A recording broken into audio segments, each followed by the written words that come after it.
Bonjour à toutes et à tous et bienvenue dans Culturé et Confiné, votre podcast idéal pour découvrir des œuvres culturelles en cette période de quarantaine. Aujourd'hui, on va parler de l'adaptation en série animée de la bande dessinée Les Culottés de Pénélope Bagieux.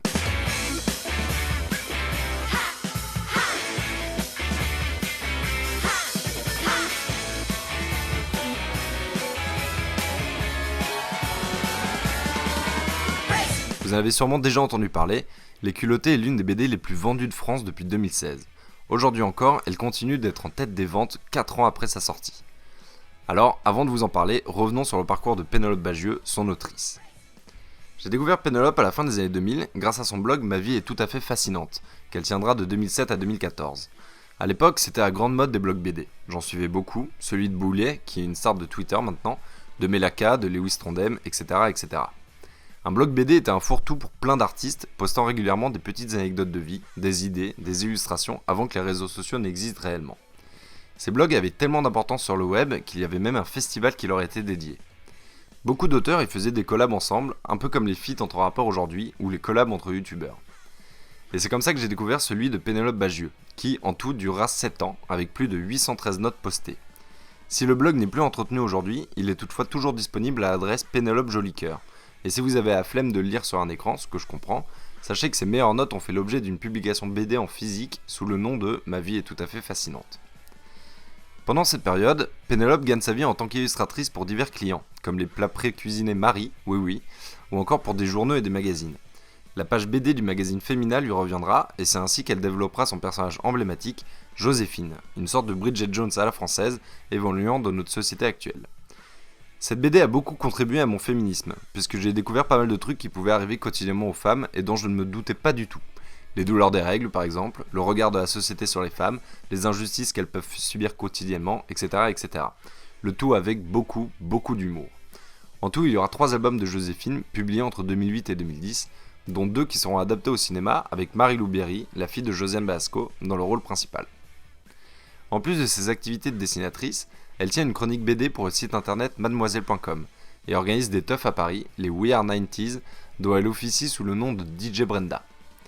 En 2010, sort son premier roman graphique, Cadavrexki, qui lui vaudra 2 prix au Festival de BD d'Angoulême, le plus grand festival BD de France, et par conséquent du monde, parce qu'aux States, les festivals de BD sont plutôt axés comics. Et en 2012, elle sort un nouveau roman graphique, cette fois-ci en collaboration avec un autre auteur de BD que j'adore et dont je vous parlais juste avant, Boulet. Elle jouera même le temps d'un épisode dans la série Bref de Kaen Kojandi et Navo, lui aussi auteur de bande dessinée, ou plutôt de bande pas dessinée. Et il fera un t-shirt que porte le héros dans la série, où il est écrit Boulet, Pénélope, Navo et Navo, en hommage à ces 3 auteurs de BD. Évidemment, le voyant dans la série, je l'ai acheté, et désormais vous comprendrez la signification de ce t-shirt. La page blanche donc, le deuxième roman de graphique de Pénélope, fait avec Boulet, ne gagnera pas de prix, mais assoira la crédibilité de Pénélope Bagieux en tant que femme incontournable de la BD francophone, comme Florence Sestac à son époque, ou encore Claire Bretécher et Gudule. Elle sera ainsi sacrée en 2013 Chevalier des Arts et des Lettres par Aurélie Filippetti, ministre de la Culture de l'époque. Un dernier truc avant d'en arriver au culotté. En 2013, Pénélope Bagieux publie un billet sur son blog dénonçant les dangers sur l'écosystème de la pêche en chalutage profond, pratiquée par Intermarché. Cela crée un tollé et l'article, relayé entre autres par le journal Le Monde et par plein d'autres médias d'ailleurs, permit la signature d'une pétition par plusieurs de centaines de milliers de personnes.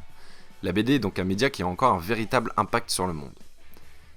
Ayant l'habitude d'héberger des blogs BD comme What a Wonderful World, celui de Zep, le papa de Titeuf, le journal Le Monde propose à Pénélope d'avoir le sien en 2016. Elle profite donc de cette tribune pour créer Les Culottés, la BD dont je veux vous parler aujourd'hui.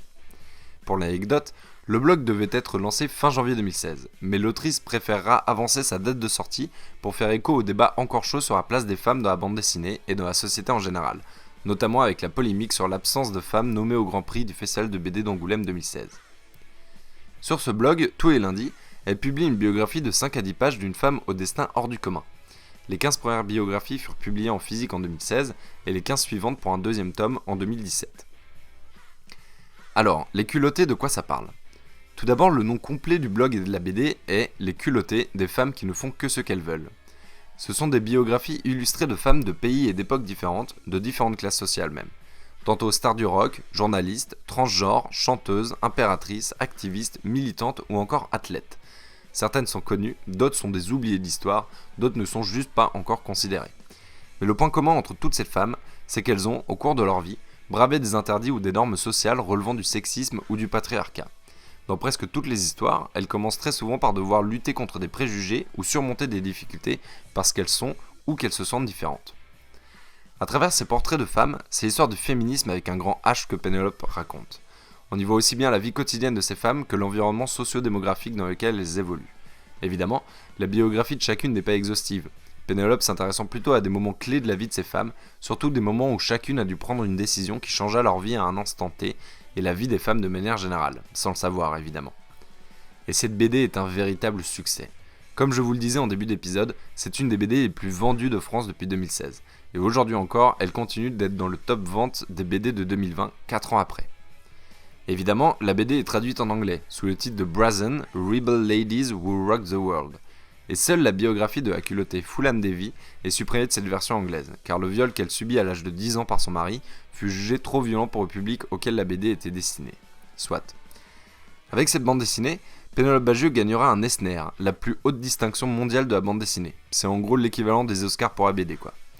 Et c'est pendant cette cérémonie qu'elle en profite pour annoncer l'adaptation en série des culottés. On est alors en 2019 et aucune date de sortie n'est annoncée. Puis, en janvier 2020, la série est projetée en avant-première au Festival du film d'animation d'Annecy, mais toujours pas de date de sortie publique. Et puis, récemment, alors que je me baladais sur le site de replay de France TV, quelle ne fut ma surprise de découvrir que la série y était disponible gratuitement et intégralement. Produite par Silex Animation, qui ont entre autres produit la série Connasse avec Camille Cotin, Les Culottés a la particularité d'être dirigée quasi exclusivement par des femmes. On y retrouve ainsi l'illustratrice Phuong Mei Nguyen et Charlotte Cambon de La Valette à la réalisation, Émilie Valentin et Élise Benroubi au scénario, Sarah Saiden pour l'adaptation graphique et l'inénarrable Cécile de France pour la narration. Que du bon donc. D'une durée de 3 minutes 30 par épisode, et avec 30 épisodes en tout, et oui, les 30 biographies publiées dans les 2 tomes de la BD ont été adaptées, même l'histoire de Phoolan Devi, je vous encourage fortement à y jeter un œil, et à la partager à vos amis, et surtout à la montrer aux petits, si vous avez le bonheur ou le malheur d'être confiné avec des enfants. C'est très bien animé, le ton est très explicatif sans jamais être infantilisant, et surtout ce sont des héroïnes réelles qui ont véritablement existé. Plutôt que de rêver d'être Cendrillon plus tard, autant avoir Joséphine Baker comme modèle, c'est quand même 10 000 fois plus stylé. Alors foncez sur France TV+, regardez ça, tous les épisodes sont disponibles gratuitement, et en bonus, vous verrez un making of de la série. Bon visionnage, et à demain.